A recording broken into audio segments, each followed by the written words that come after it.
पिछले 2 साल से मीडिया में कम से कम 1000 स्टोरी इस पे हुई होंगी, हजारों स्टोरी हुई होंगी, गिनती नहीं कर सकते आप कितने प्राइम टाइम डिबेट्स हुए इसके ऊपर।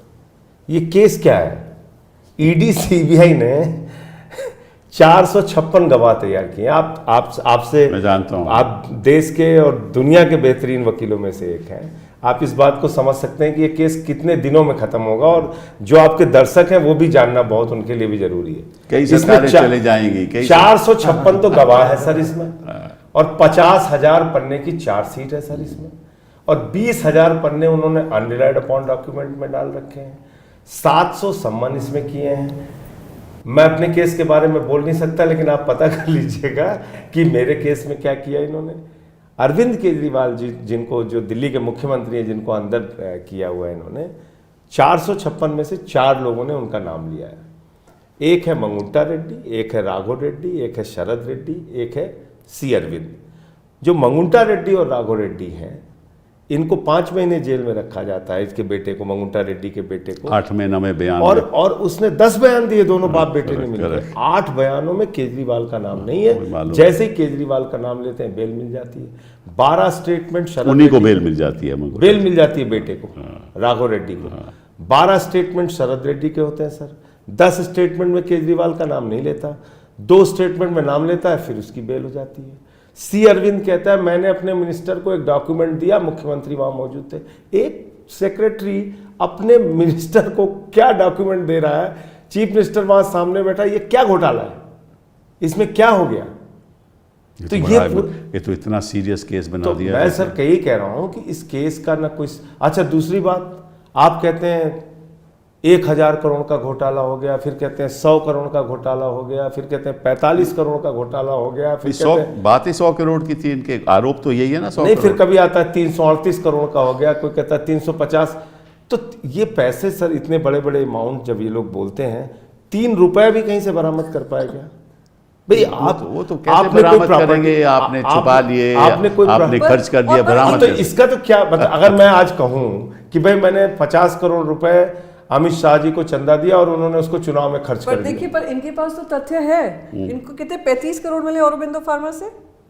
नहीं, वो बीजेपी को। हाँ, वो बीजेपी 6 करोड़ रुपए उसका मनी ट्रेल है। एक्चुअली लिकर पॉलिसी एक्चुअली जो अगर आप देखेंगे लिकर पॉलिसी में करप्शन की बात अगर आप देखेंगे सर, तो ईडी की जब इंक्वायरी शुरू होती है, शरद रेड्डी जेल में होता है, 10 नवंबर को उसकी अरेस्ट होती है 2022 में, और 15 नवंबर को वो 5 करोड़ रुपए बीजेपी को रिश्वत देता है। वो बेचारों के पास पैसे नहीं है और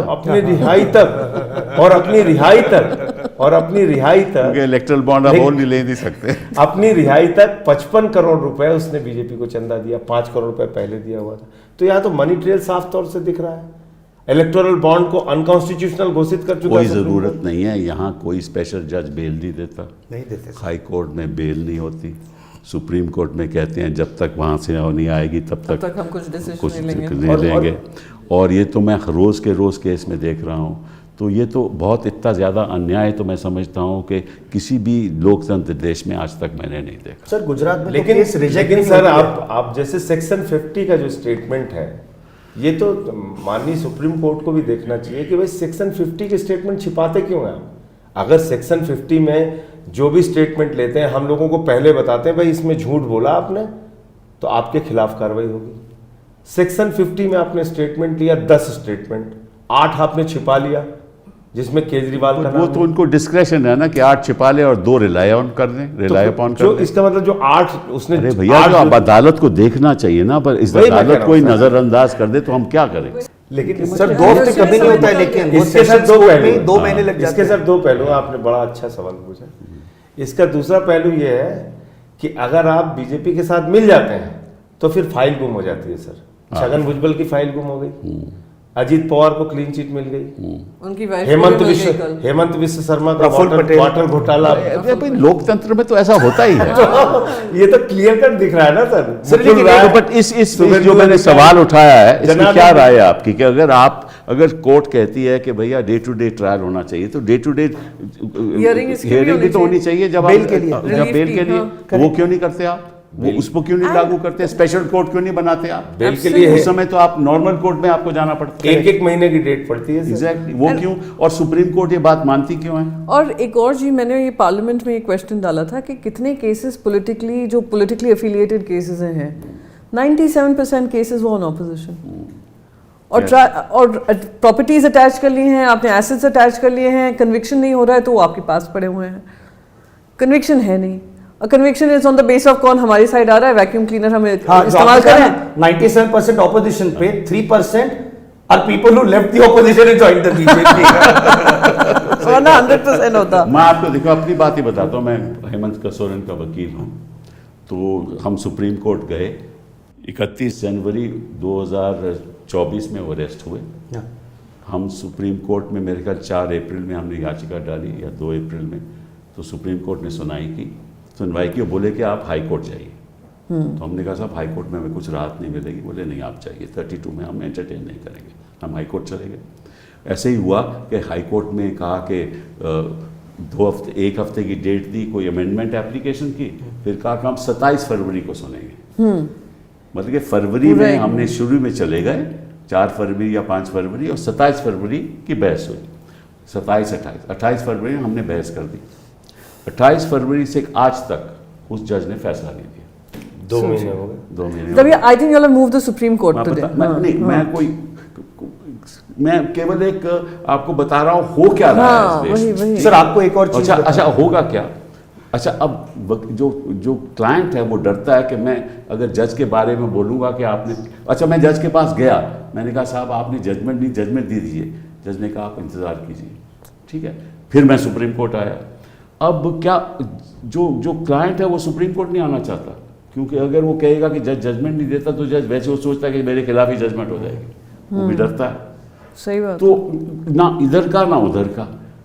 अब हमने बोल दिया। अब जजमेंट अस्यूमिंग हमारी जजमेंट खिलाफ होती है, अगर होती है तो फिर सुप्रीम कोर्ट आना पड़ेगा। राइट। इतनी देर में इलेक्शन खत्म हो जाएगा।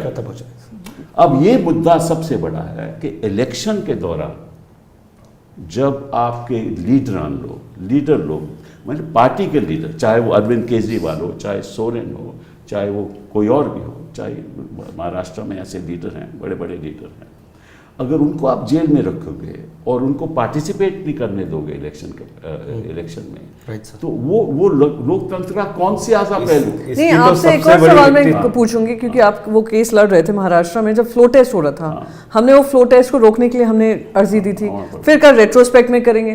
तो पॉइंट ये अब कहते हैं क्योंकि आपने उस समय इस्तीफा दे दिया इसलिए आप we can not, I am sorry, I don't want to comment on the judiciary, but I somehow feel that that's a last hope for an Indian citizen right now and a voice which is opposing. 2 institutions हैं जो last hope हैं according to me. एक तो आपकी media, और दूसरी आपकी judiciary, और बाकी जो है कोई ऑपोजिशन को स्पेस रही नहीं।